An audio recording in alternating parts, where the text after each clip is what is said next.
আসসালামু আলাইকুম। সবাই কেমন আছেন? আলহামদুলিল্লাহ আমি অনেকটাই ভালো আছি। তো ভিডিওর থাম্বনেল দেখে অবশ্যই বুঝতে পারছেন আজকে কি বানাতে চলেছি।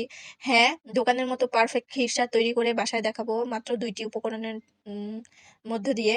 তো কি উপকরণ নিয়েছি এবং কিভাবে পারফেক্ট কালার এনেছি, কি সব ট্রিকস অ্যান্ড টিপস গুলো এখানে শেয়ার করব। অবশ্য এই রেসিপিটা আমার নিজের নয়, আমি আমার মার থেকে শিখেছি। তো আমি আপনাদের দেখিয়ে দিচ্ছি।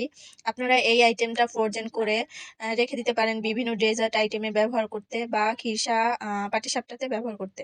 তো প্রথমেই আমি একটা চুলাতে কড়াই বসিয়ে দিয়েছি। এখানে 1/3 কাপ চিনি নিয়েছি ক্যারামেল করব বলে। তাই চিনিটাকে আমি কড়াইতে ভালোভাবে ছড়িয়ে দিচ্ছি। আমি ক্যারামেল যেভাবে করি সেটাই দেখিয়ে দিচ্ছি। আমি চিনিটাকে নাড়বো না। আমি এভাবে ছড়িয়ে রেখেছি। চিনিটা যখন নিচ থেকে ক্যারামেল হতে শুরু করবে তখনই আমি চিনিটা নেড়ে দিব। এর আগে চিনিটা নাড়বো না, এতে ক্যারামেল পুড়ে যাবে না, দলা পাকিয়ে যাবে না, নষ্ট হবে না। এটা হচ্ছে একটা টিপস। তো এইভাবে আপনারা অবশ্যই ক্যারামেল তৈরি করলে কখনোই ক্যারামেলটা নষ্ট হবে না। এই তো দেখুন ক্যারামেলটা নিচ থেকে তৈরি হয়ে গেছে। তো আমি এখন নেড়ে-চেড়ে দিচ্ছি। ক্যারামেল বানানোর সময় অবশ্যই লক্ষ্য রাখতে হবে যাতে বেশি পুড়ে না যায়। বেশি পুড়ে গেলে আপনার খেতে তিতা লাগবে। তাই এখন আমি এখানে দুধ এড করে দিচ্ছি। দুধটা আস্তে, আস্তে করে এড করতে হবে। ক্যারামেলের মধ্যে দুধটা দেওয়ার সাথে, সাথে জমাট বেঁধে যাবে। এতে ভয় পাওয়ার কিছু নেই। আপনারা দুধটার সাথে জাল করতে, করতে ক্যারামেলটা নিজেই গলে যাবে আস্তে, আস্তে। তো আমি এই খিরসাটা তৈরি করার জন্য ২ কেজি গরুর দুধ নিয়েছি। তো দুধটা আমি আস্তে, আস্তে করে এড করে দিচ্ছি। দেখুন, তো আপনারা চাইলে বাজার থেকে কিনে আনা লিকুইড দুধ দিয়েও তৈরি করতে পারেন। আর এখানে আমি দুধটা কাঁচা অবস্থায় দিয়েছি। আপনারা চাইলে দুধটাকে জাল করেও দিতে পারেন। তো এই যে দেখুন আমার ক্যারামেলটা কিন্তু জমাট বেঁধে গেছে। এতে একদমই ভয় পাওয়া বা ঘাবড়ে যাওয়ার কোনো প্রয়োজন নেই। দুধটা জাল হওয়ার সাথে, সাথে ক্যারামেলটা আস্তে, আস্তে গলতে শুরু করবে। দুধের কালারটাও চেঞ্জ হয়ে যাবে। তো এই বাকি দুধটা আমি এড করে দিলাম। এই খিরসাটা অনবরত নেড়ে চেড়ে কিন্তু তৈরি করব। আমি এখানে আর কিছু অ্যাড করব না। আমি জাস্ট এই গরুর দুধটা দিয়েই এই খিরসাটা তৈরি করব।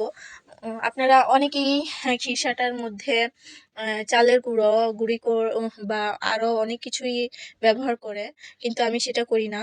তো এখানে আমি সামান্য পরিমাণ লবণ দিয়ে দিচ্ছি, কারণ এই মিষ্টিটাতে আমার সামান্য লবণ খেতে ভালো লাগে, তাই আমি দিয়ে দিচ্ছি। আপনারা এটা স্কিপ করতে পারেন। তো আমি এখন এই দুধটাকে অনবরত নেড়ে-চেড়ে জাল করে কমিয়ে নেব। উম তো এর পর্যায়ে আমি এখানে দিয়েছি 1/2 কাপ চিনি, 1/4 কাপেরও আরও বেশি। এজন্য আমি 1/2 কাপ দিয়েছি। মিষ্টিটা আপনাদের উপর ডিপেন্ড করে। এখানে 1/2 কাপ আমি গুঁড়ো দুধ ইউজ করছি। গুঁড়ো দুধটা দুধটাকে ঘন করার জন্য দিচ্ছি। আপনারা চাইলে দিতেও পারেন, নাও দিতে পারেন।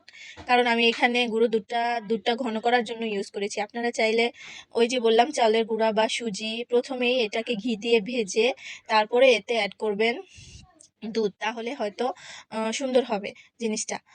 তো আমি এখানে দেখুন কি সুন্দর বলক চলে এসেছে দুধটাতে।